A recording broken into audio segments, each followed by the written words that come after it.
Habis gelap, terbitlah terang.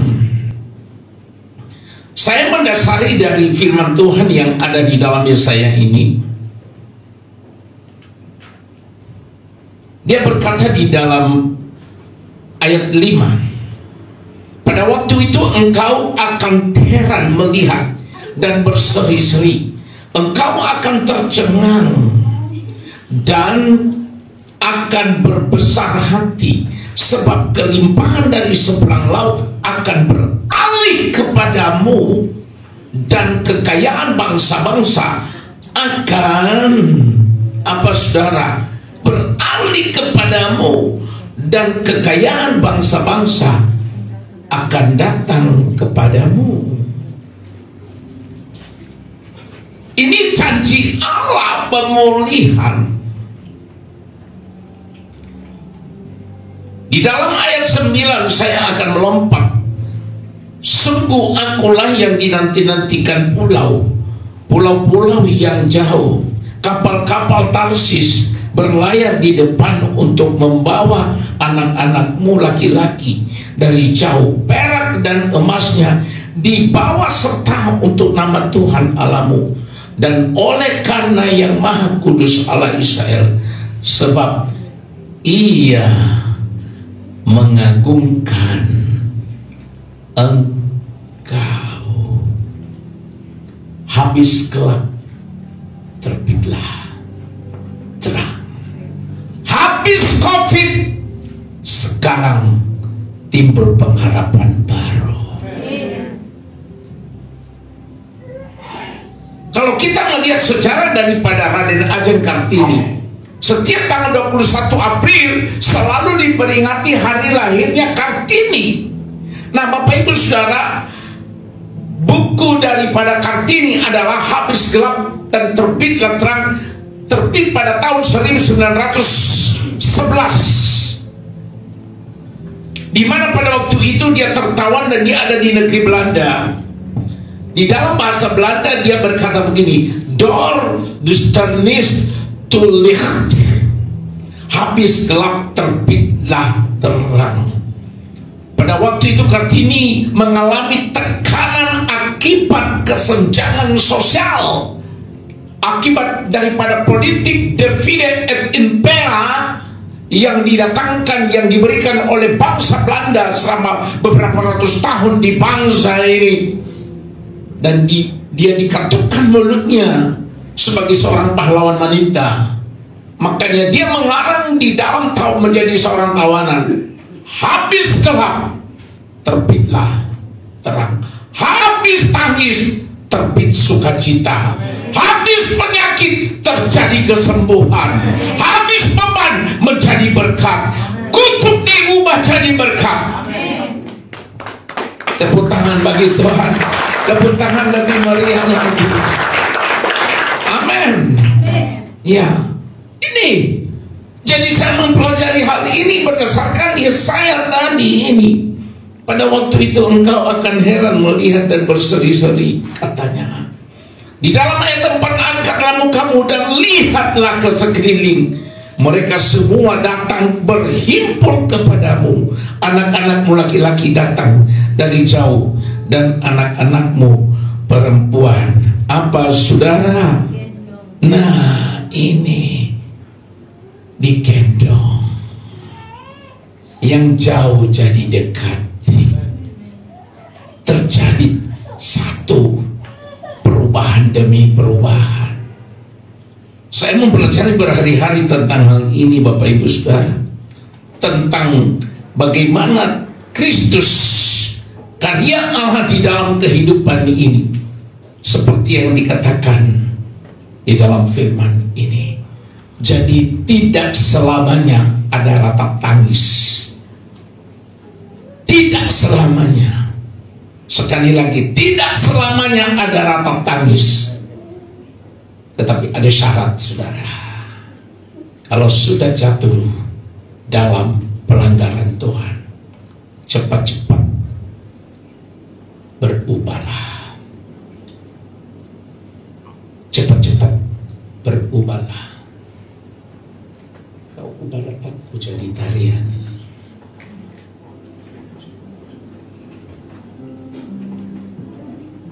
Kau ubah rataku jadi terang.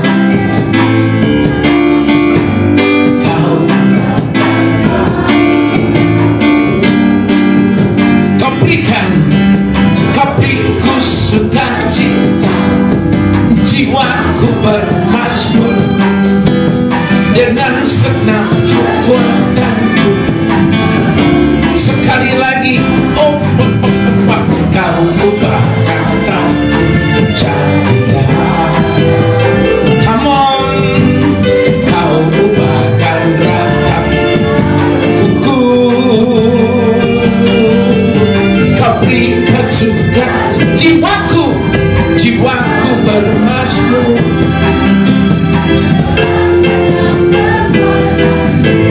memuji-Mu Tuhan. Ku tak akan berdiam, ya, ku bersyukur selama-lamanya. Sekali lagi, ku tak akan berdiam, katakan selama-lamanya, amin. Selama-lamanya, amin. Selama-lamanya, selama-lamanya, lagi selama-lamanya, amin.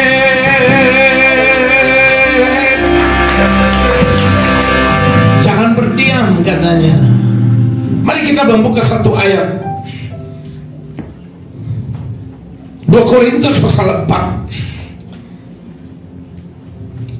Di dalam ini kitab 2 Korintus pasal 4 ayat 6 dan 7.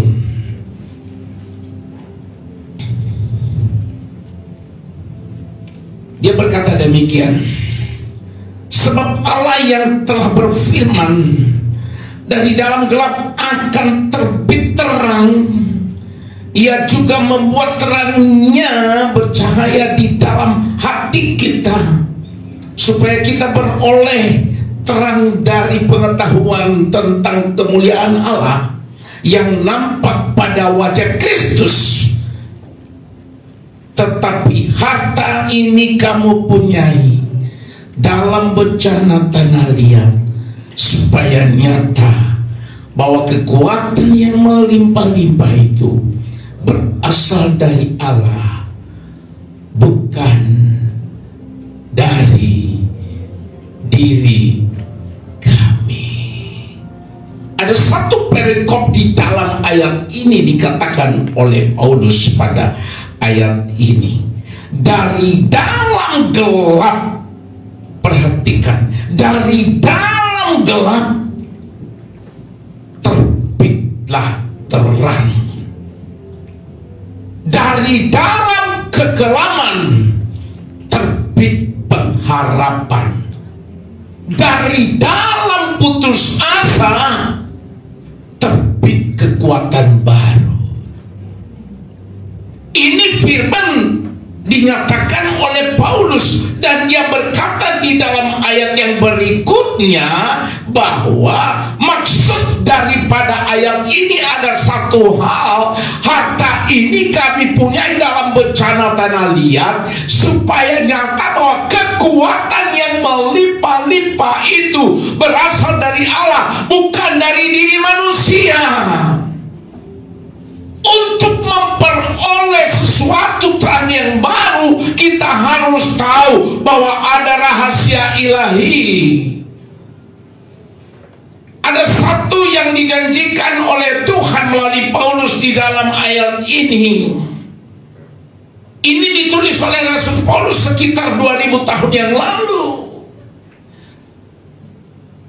Dan boleh dikatakan ayat ini sungguh familiar bagi kita. Ya, jadi saya boleh hubungkan apa yang dikatakan oleh Raden Ajeng Kartini, habis gelap terbitlah terang. Dan Paulus berkata di dalam ayat tadi, dari dalam gelap akan timbul, akan terbit terang.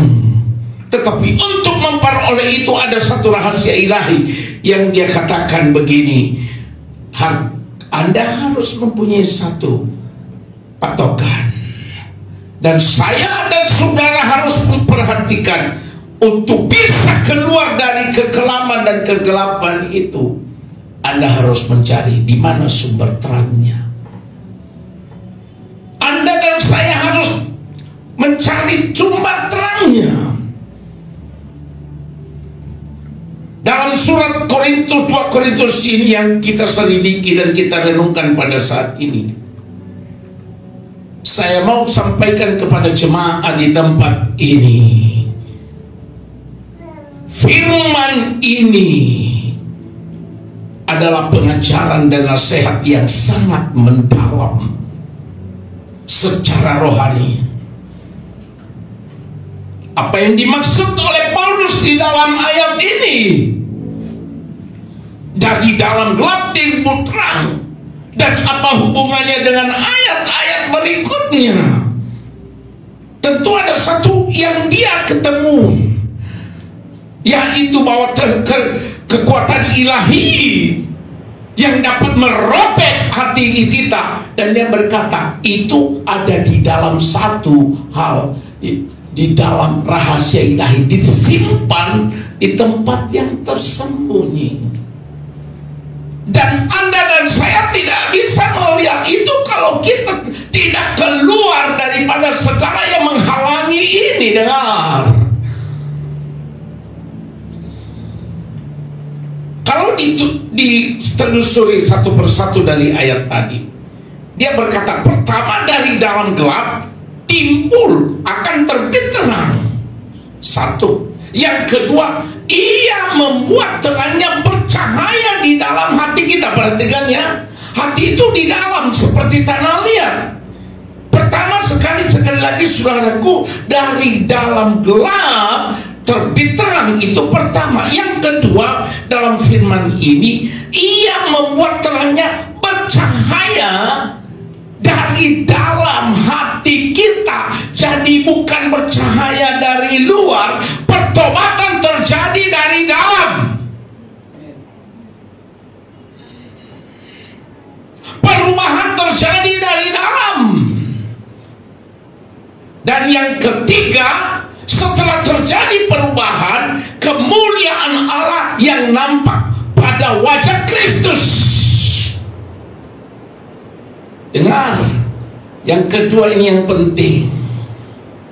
Makanya dikatakan dalam perjanjian lama, robek hatimu, jangan pakaianmu. Bartimeus ketemu dengan Tuhan Yesus. Dia mengalami kekelaman karena dia dilahirkan, maaf, dalam keadaan buta sama sekali. Tetapi waktu dia tahu sumber terang itu, dia berusaha mencari dan dia dapat.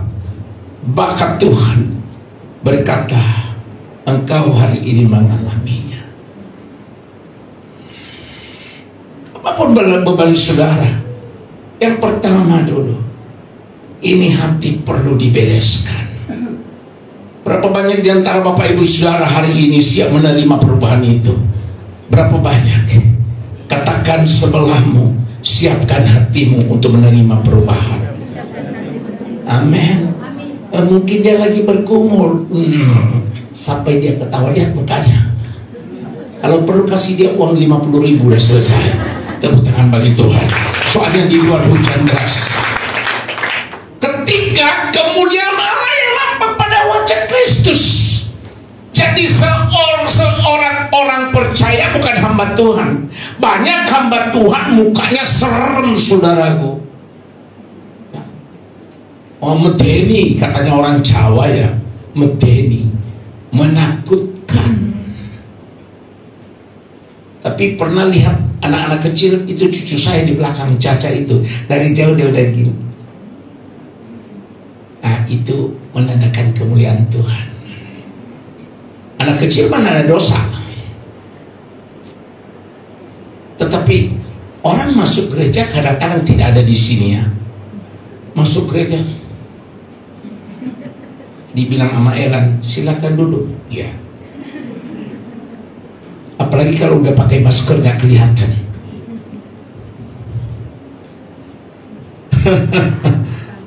Seram amat. Ada hamba Tuhan melayani bukannya serem, tetapi pemusik di tempat ini tidak ada. Tepuk tangan dong bagi mereka. Jadi nanti hari ini lihat mereka turun, apakah senyum sama Anda apa tidak.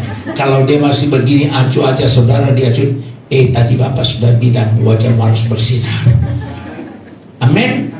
Yang keempat, harta yang disimpan dalam bejana tanah liat, agar nyata kekuatan yang melimpah-limpah itu berasal dari Allah. Mari kita menyelidiki firman Tuhan ini. Yang pertama, dari dalam gelap akan terbit terang. Mari kita selidiki sekali lagi, pelajari firman ini. Di dalam ayat 6 Alkitab menyatakan, sebab Allah yang telah berfirman, dari dalam gelap akan terbit terang. Yang pertama, dari dalam gelap terbit terang.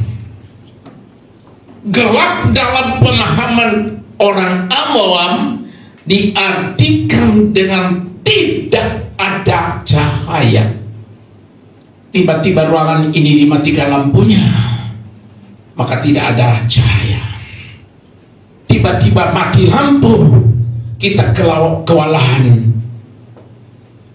Tidak tahu apa di mana pintu, tidak tahu di mana jalan keluar, tidak tahu kemana kita akan pergi. Dalam pengertian gelap adalah tidak ada sumber cahaya. Malam tidak jelas, ada rahasia. Kita tidak tahu apa-apa kalau malam. Sedangkan terang dimaknai dapat dilihat, cerah, cahaya dapat dilihat, bersinar, cahaya dapat dilihat dengan jelas wajah seseorang. Yang pertama, gelap itu berbicara tentang apa? Gelap menyiratkan kehidupan yang berlumuran maaf dengan dosa. Dengan dosa. Nggak. Gelap berbicara tentang kehidupan yang masih berlumuran dengan dosa. Apalagi gelap berbicara tentang kejahatan yang masih dipegang oleh seseorang, meskipun bolak-balik pindah gereja Kristen, jalan-jalan GKJ.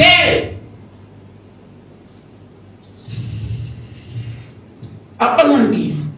Gelap berbicara tentang hawa nafsu dunia. Galatia pasal 5, saya diingatkan tentang hal ini. Ini ayat 19. Ini perbuatan daging telah nyata, yaitu percabulan, kecemaran, hawa nafsu, apalagi penyembahan berhala, sihir, perseteruan, perselisihan. Ini dia kegelapan itu. Fa'afakhadadu, fanu, kepentingan diri sendiri, percideraan, roh pemecah, apalagi terus kedengkian, mabok, pesta pora, dan lain sebagainya. Paulus berkata begini, terhadap semuanya ini itu kuperingatkan kamu, seperti yang telah kubuat dahulu, bahwa barang siapa melakukan hal-hal yang demikian, barang siapa orang-orang yang ada dalam kegelapan, ia tidak mendapat bagian dalam kerajaan Allah. Ini ya Ini berbicara tentang gelap itu. Mabok, pesta pora, apalagi saya ingat, maaf, saya waktu masih masuk main di dunia dan hidup di dalam kehidupan dunia, saya sih melayani di gereja. Kami pernah di kota ini punya satu grup ya. Ini ada Ina Korni di sini. Kami itu punya vokal grup. Jadi kami kalau pergi menyanyi di gereja Gunung Stoli 1 itu, saudara tahu, kami minum bir dulu, baru bisa naik mimbar. Terus tangannya. Ini ada saksi hidup Ina Korni. Ada 10 orang kami. Habis nyanyi di depan, keluar pakai jas, saudara. Tapi nggak ada kemuliaan Tuhan. Gelap. Ya. Gelap. Nah, kegelapan berbicara tentang orang-orang yang masih hidup dalam kedagingan. Tetapi saya percaya jemaat saya tidak hidup di dalam itu lagi. Amin ya. Dikatakan di sini gelap menyiratkan, menuliskan, berbicara tentang kehidupan seseorang masih di dalam gelimangan dosa. Halo? Dan artinya apa akibatnya? Kebinasaan dalam dunia kegelapan yang paling gelap. Mau menerima terang? Ubah dulu. Usir kegelapan. Terima terang Kristus. Sedangkan terang menyiratkan firman kebaikan dan kebenaran firman Tuhan. Artinya apa? Firman Tuhan yang terekam dalam Alkitab. Kemarin anak-anak Next Gen oleh pembicara, yaitu salah seorang dari pengerja, dia berbicara tentang Mazmur pasal 1 ayat 2, 1, 2, 3. Tetapi intinya yang kesukaannya adalah Taurat Tuhan dan merenungkan firman itu siang dan malam.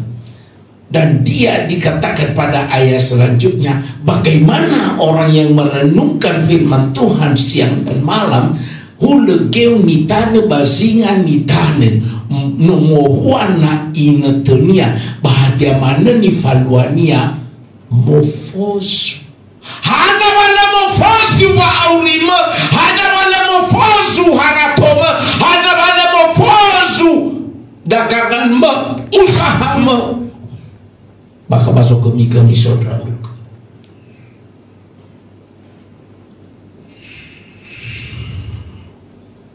Firman Tuhan berkata, barang siapa yang ada dalam kegelapan, kegelapan berbicara tentang dosa.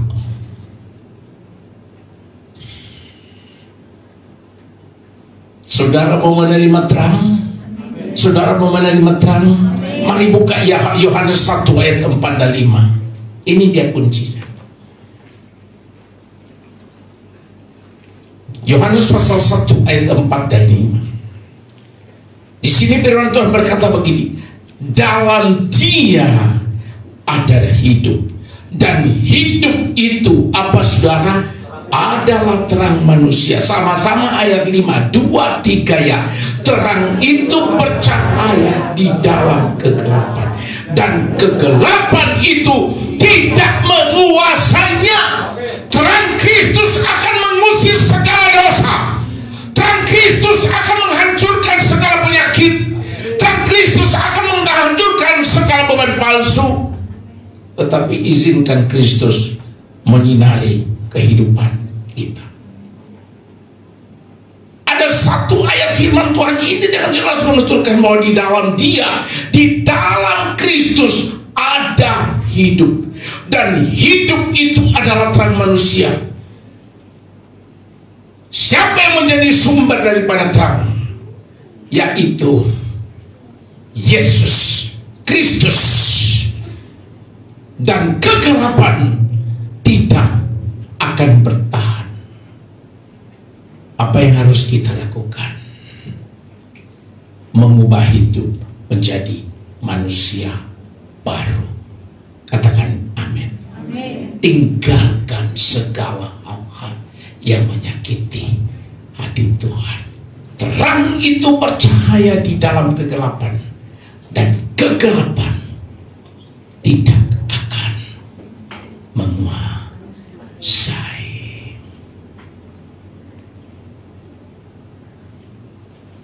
Firman Tuhan berkata begini, firman-Mu ditambah di kakiku,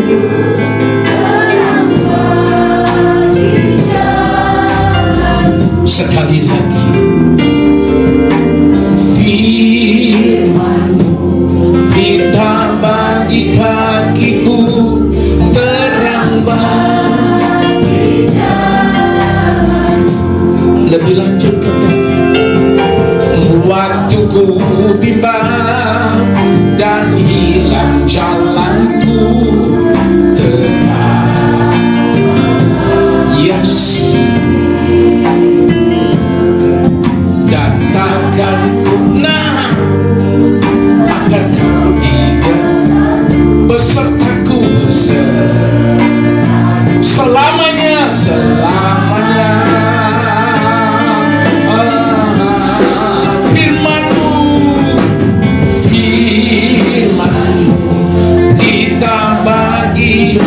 Yes, terang bagi jalan, terang bagi jalanku, terang bagi jalan. Sekali lagi, oh, terang bagi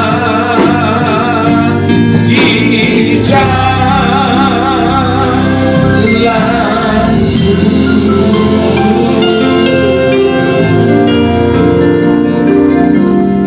Di antara saudara saya lihat ada beban palsu,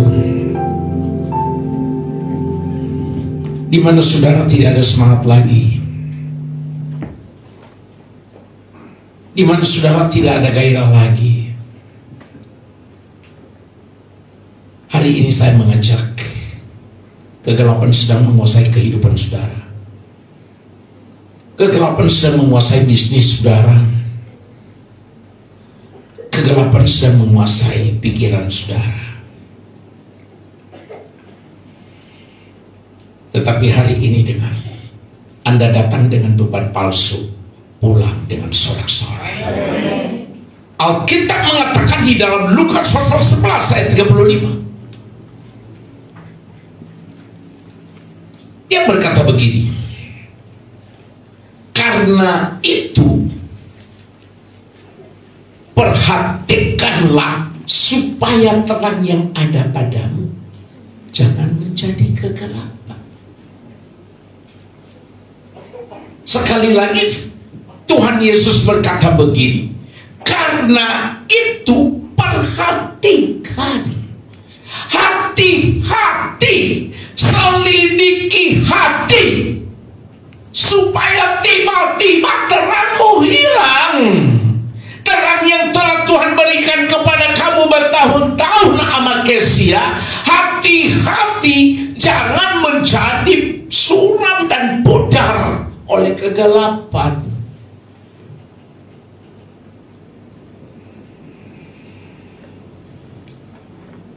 Mari kita lengkapi ayat firman Tuhan ini dalam Yohanes 12 ayat 46. Datang ke dalam dunia sebagai terang, kata Yesus, supaya setiap orang yang percaya kepadaku jangan tinggal di dalam apa? Kegelapan. Perhatikan ini, Yesus berpesan kepada jemaat oleh gereja GBI Keluarga Besar Bedan Plaza, dia berkata, aku telah datang ke dalam dunia sebagai terang. Sama Stanley, Yesus datang sebagai terang di tengah-tengah Bapak Ibu Saudara.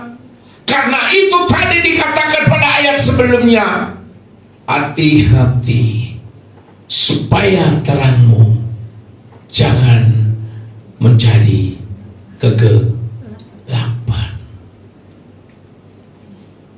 Dan dia berkata demikian supaya setiap orang yang percaya kepada Tuhan Yesus tidak tinggal lagi di dalam kegelapan.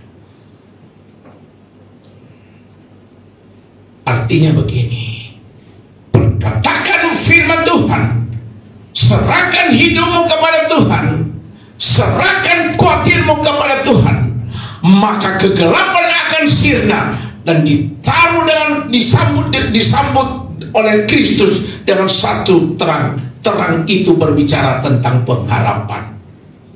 Pengharapan di dalam iman bahwa minggu baru ini Tuhan memberikan kepadaku sesuatu yang dahsyat. Itu orang yang tidak tinggal di dalam kegelapan. Lupakan lagi yang sudah minggu lalu, saudara. Berapa banyak yang siap menerima Tuhan Kristus hari ini? Dengar, Anda jangan hanya merupakan pendengar, tetapi punya iman bahwa kalau Anda punya penyakit, pasti Tuhan sembuhkan. Kalau Anda punya beban perekonomian, pasti Tuhan buka jalan. Kalau Anda punya beban tentang sekolah anak-anak pada bulan ini, Tuhan pasti memberikan yang terbaik. Sama Stanley, jangan bersandar kepada pikiran. Jangan gantikan terang yang ajaib itu menjadi satu kegelapan. Kegelapan itu berbicara tentang kekhawatiran. Kegelapan itu berbicara tentang putus asa. Kegelapan itu berbicara tentang tidak punya pengharapan. Ada 3 hal yang dikatakan oleh Tuhan: iman, pengharapan, dan kasih. Iman, bagaimanapun Anda punya pengharapan, tetapi masih terombang-ambing, masih ditarik sana sini. Tetapi kalau Anda punya iman percaya, meskipun belum nyata, bahwa pasti Tuhan lakukan, dan Anda bersandar kepada janji Allah, punya pengharapan. Sekali lagi ada 3 hal untuk memperoleh ini: iman, pengharapan, dan kasih. Mengasihi Allah dengan sungguh-sungguh, mengasihi sesama seperti diri sendiri. Yesus berkata, Yohanes 12 ayat 46, aku telah datang ke dalam dunia sebagai terang. Ini janjinya kepada kita. Sekali lagi dia berkata, aku telah datang ke dalam dunia sebagai terang, supaya orang yang percaya kepadaku jangan tinggal di dalam kegelapan.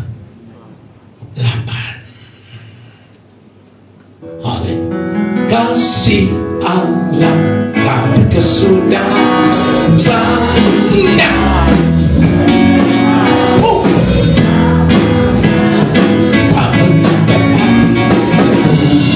Sekali lagi, kasih Allah setiap hari,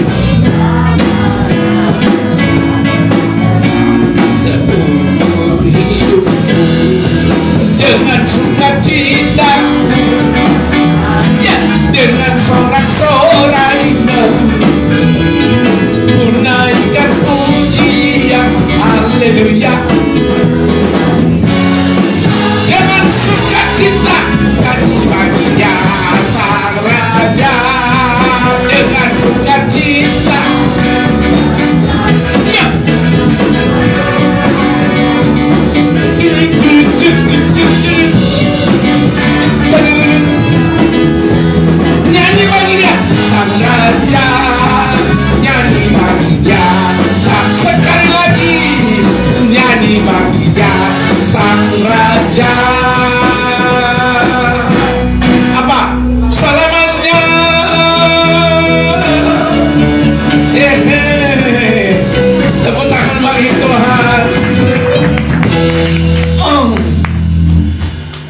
Amin.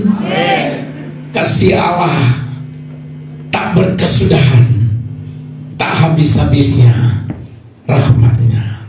Yang kedua, terangnya bercahaya dalam hati.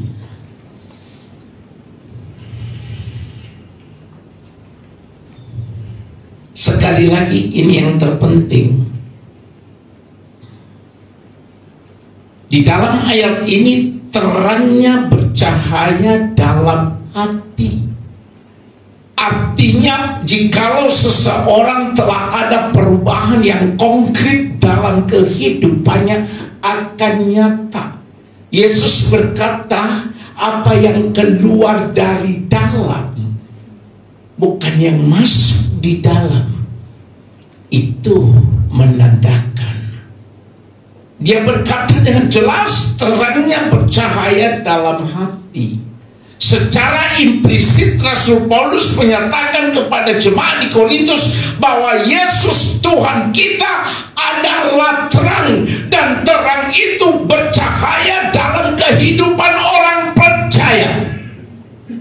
Sekali lagi, secara implisit Rasul Paulus menyatakan jemaat Korintus bahwa Yesus Tuhan kita adalah terang yang membuat terang bercahaya di dalam hati kita. Saudaraku, simak ini baik-baik.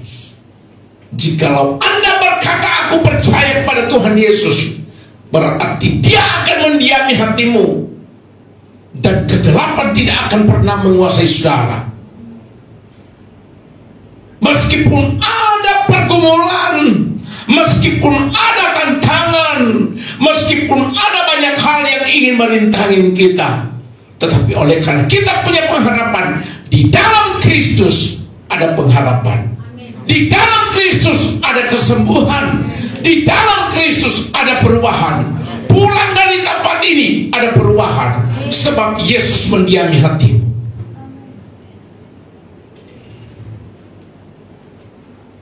Di dalam 2 Korintus 4 ayat 6, mari kita melihat. Di dalam 2 Korintus pasal 4 ayat 6, mari kita baca bersama-sama.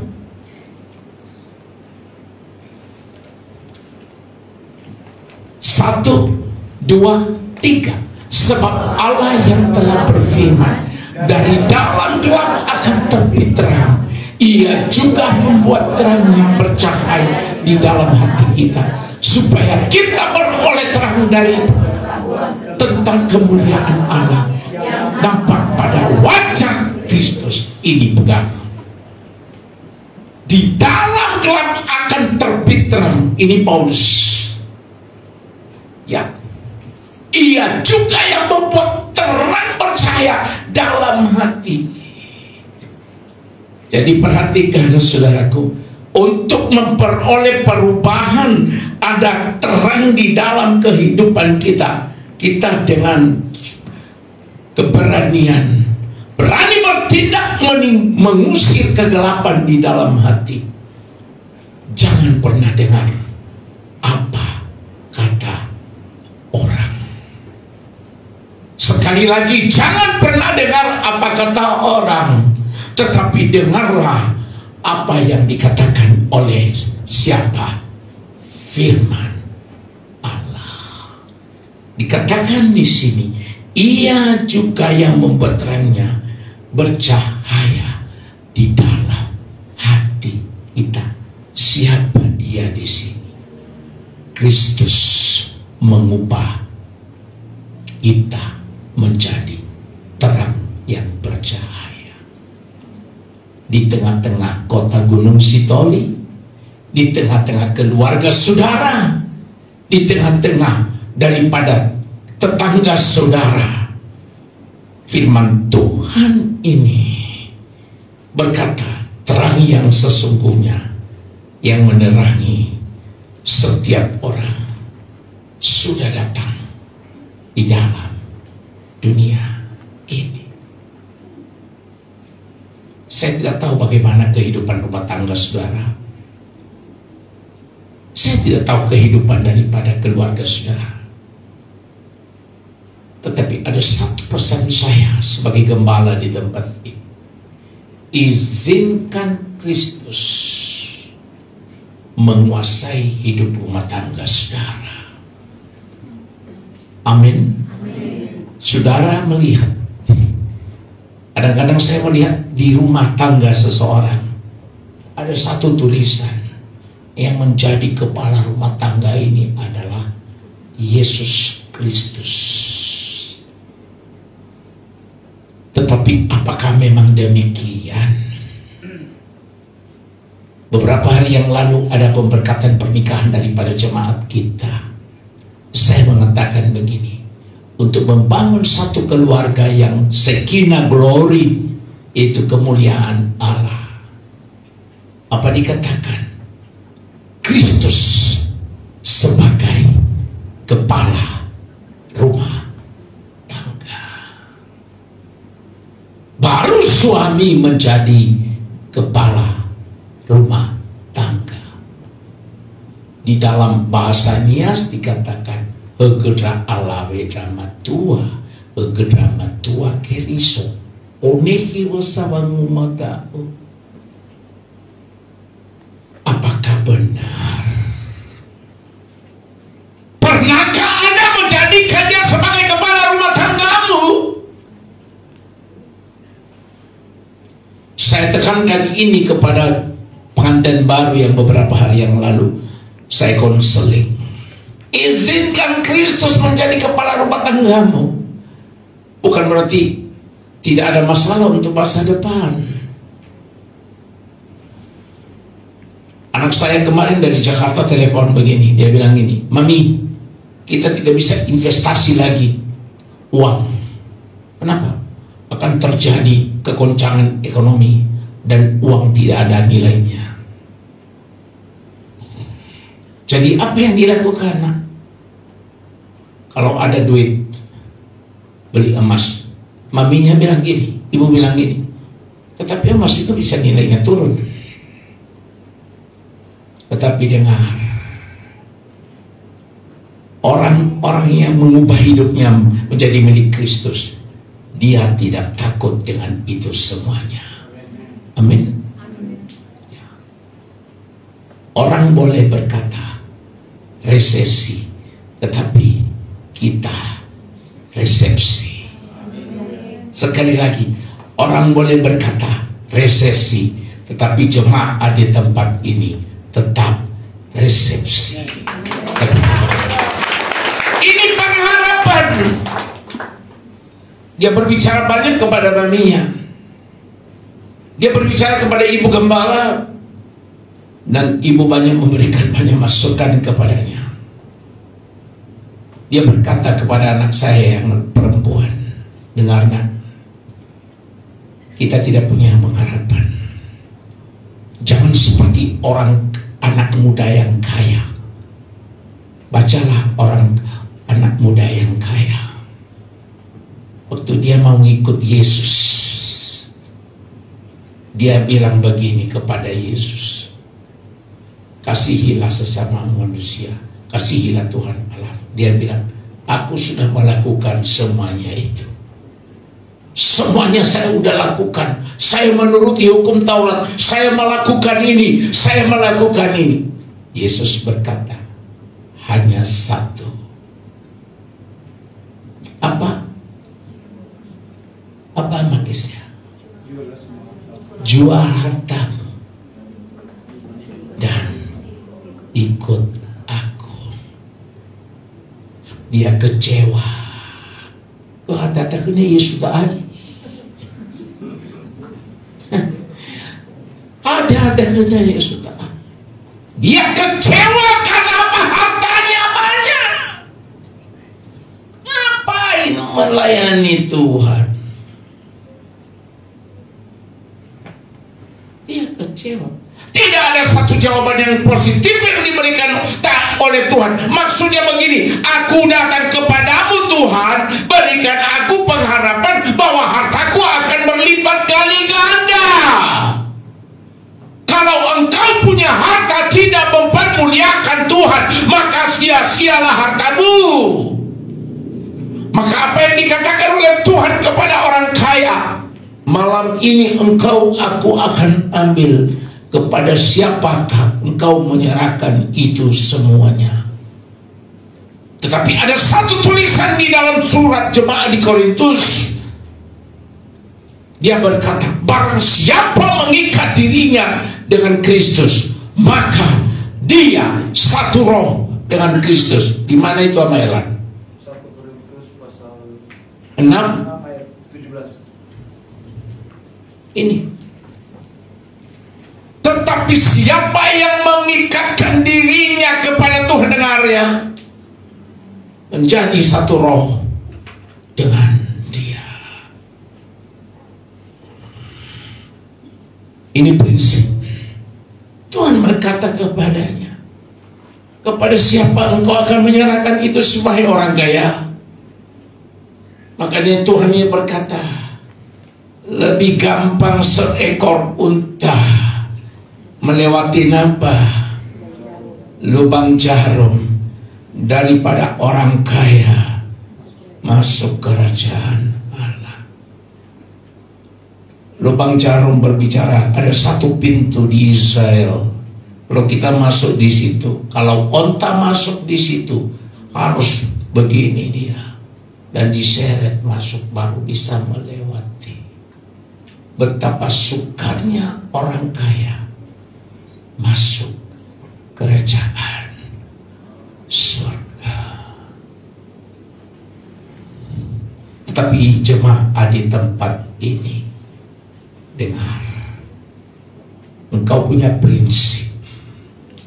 Kalau kita punya terang Kristus, maka semua yang kita miliki ini, kita berkata, itu hanya titipan.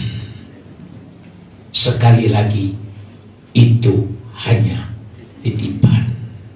Kalau engkau punya anak, itu hanya titipan. Kalau engkau punya harta, itu hanya titipan. Sebab Paulus berkata pada suratnya yang berikut, akar daripada segala kejahatan di akhir zaman ini adalah cinta akan uang.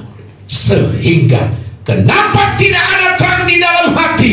Sebab hatinya di situ terus uang terus, uang terus, uang terus, uang terus.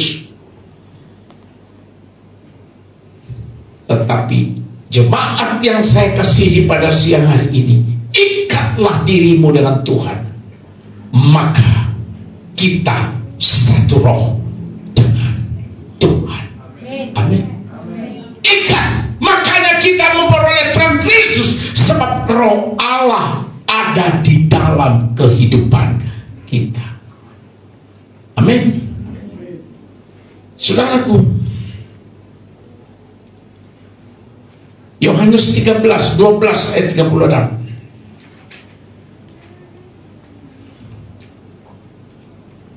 Yohanes 12 ayat 36. Mari kita baca bersama-sama. 2, 3, ya. Percayalah kepada terang itu selama terang itu ada padamu, supaya kamu menjadi anak-anak terang. Sesudah berkata demikian, Yesus pergi bersembunyi dari tentara. Percaya kepada terang itu selama terang itu ada di mana? Ada di hati. Anda percaya kepada terang Kristus? Anda percaya kepada terang Kristus? Ikutin saya. Mulai hari ini, terang Kristus ada dalam hidupku. Terang Kristus mengubah hidupku. Terang Kristus memberkati aku. Tepuk tangan bagi Tuhan. Percayalah terang itu selama terang itu ada padamu, supaya kamu menjadi anak-anak terang, bukan anak-anak kegelapan. Yang terakhir, kemuliaan Allah dalam wajahnya. Di dalam 2 Korintus pasal 4 ayat 6 dia berkata begini. 2 Korintus pasal 4 ayat 6. Sebab Allah yang telah berfirman, dari dalam gelap akan terbit terang. Ia juga yang membuat terangnya bercahaya di dalam hati kita, supaya kita beroleh terang dari apa? Pengetahuan dalam kemuliaan Allah yang nampak pada wajah Kristus yang terakhir. Waktu kita memperoleh terang Kristus dalam hati kita, maka kemuliaan Allah bercahaya di dalam kita. Kemuliaan Allah bercahaya di dalam rumah tangga kita. Kemuliaan Allah bercahaya dalam kehidupan kita. Setiap kali kita berjalan kemana menuju, selalu ada pengharapan, selalu berhasil dan beruntung. Kenapa dikatakan di dalam firman Allah berhasil dan beruntung? Siapakah yang dimaksud di sini? Yang dimaksud di sini dengar, yang memperoleh berhasil dan beruntung adalah orang-orang yang selalu memelihara wajah ke Kristus ada dalam kehidupannya dan wajahnya dipenuhi oleh kemuliaan Allah. Haleluya. Apabila terang itu diam di dalam hati kita, maka kita menjadi anak-anak terang. Sekali lagi, apabila terang itu diam di dalam hati kita, kita disebut anak-anak terang Mei, bukan anak-anak kegelapan. Yohanes 11 ayat 40, bukankah sudah kukatakan kepadamu, jikalau engkau percaya, kamu akan melihat kemuliaan Allah. Percayakah engkau akan hal itu? Percayakah engkau akan hal itu? Sekali lagi jawab Yesus, bukankah sudah kukatakan kepadamu, jikalau roh-zaman percaya, roh-zaman akan melihat kemuliaan Allah. Katakan amin. Saudara, doa saya menghadapi bulan 12. Nehemia menyelesaikan penyelesaian rumah Tuhan hanya dalam tempo 50 hari. Aku percaya berapa bulan ke depan Tuhan yang ajaib itu akan menyatakan kebenaran firman Allah. Tapi bukan itu. Percayakah engkau akan hal itu? Percayakah engkau bahwa rumah Tuhan akan selesai bulan Desember? Tepuk tangan bagi Tuhan. Haleluya. Aku percaya Tuhanku ajaib, kau turun tangan memberkati. Aku percaya tuh singer siapa naik, kau turun tangan. Sekali lagi aku percaya